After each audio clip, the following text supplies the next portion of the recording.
BRICS பத்தி ஒரு செய்தி வந்திருக்கு. ம் இந்தியாவும் ரஷ்யாவும் சேர்ந்து பிரிக்ஸ் தானிய பரிவர்த்தனை, அதாவது பிரிக்ஸ் கிரெயின் எக்ஸ்சேஞ்ச் மாதிரி ஒன்னு உருவாக்க போறதா பேச்சுவார்த்தை நடந்திருக்கு. இது விவசாய வர்த்தகத்தை ஈஸியா ஆக்கும்னு சொல்றாங்க. இது எப்படிப்பட்ட தாக்கத்தை ஏற்படுத்தும்? இது நிச்சயமா ஒரு முக்கியமான முயற்சி. பிரிக்ஸ் கூட்டமைப்பே பாருங்க இப்ப பெரிய அளவுல மாறிட்டு வருது. 2001ல கோல்ட்மேன் சாக்ஸ்ல ஜிம் ஓனீல் பிரிக்னு ஆரம்பிச்சது. பிரேசில், ரஷ்யா, இந்தியா, சீனா. ஆமா. அப்புறம் 2010ல தென்னாப்பிரிக்கா சேர்ந்துச்சு. இப்ப பாருங்க 2024ல ஈரான், எஜிப்து, ஐக்கிய அரபு அமீரகம், எத்தியோப்பியா எல்லாம் வந்துட்டாங்க. ஓ, பெரிய விரிவாக்கம்.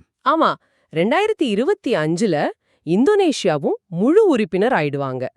ஆக மொத்தம் 10 உறுப்பினர்கள். சவுதி அரேபியா வரணும்னு சொன்னாங்க, ஆனா இன்னும் அதிகாரப்பூர்வமா சேரல. அர்ஜென்டினாவை கூப்பிட்டாங்க, ஆனா அவங்க வேணான்னு சொல்லிட்டாங்க. அப்புறம் பார்ட்னர் நாடுகளும் இருக்கா?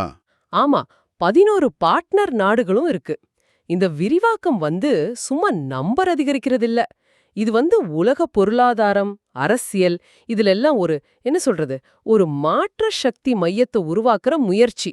இந்த தானிய பரிவர்த்தனை மாதிரி விஷயங்கள்லாம் அந்த வழியில ஒரு முக்கியமான படி. உண்மைதான். ஆனா இவ்ளோ வித்தியாசமான பின்னணி கொண்ட நாடுகள் இவங்கள ஒன்னா சேர்க்கறது கொஞ்சம் கஷ்டம் இல்லையா? இந்த விரிவாக்கம் அதோட நோக்கத்தையே மாத்திடுமா? அது ஒரு நல்ல கேலி. நிச்சயமா இவ்ளோ நாடுகள் இருக்கும்போது ஒருமித்த கருத்து வர்றது அது கொஞ்சம் கஷ்டம்தான்.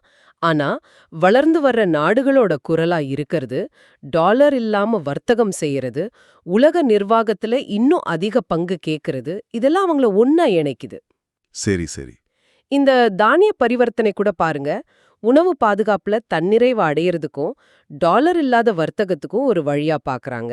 இது எப்படி போகுதுன்னு பார்த்தா தெரியும் கூட்டமைப்போட செயல்திறன் எப்படி இருக்குன்னு.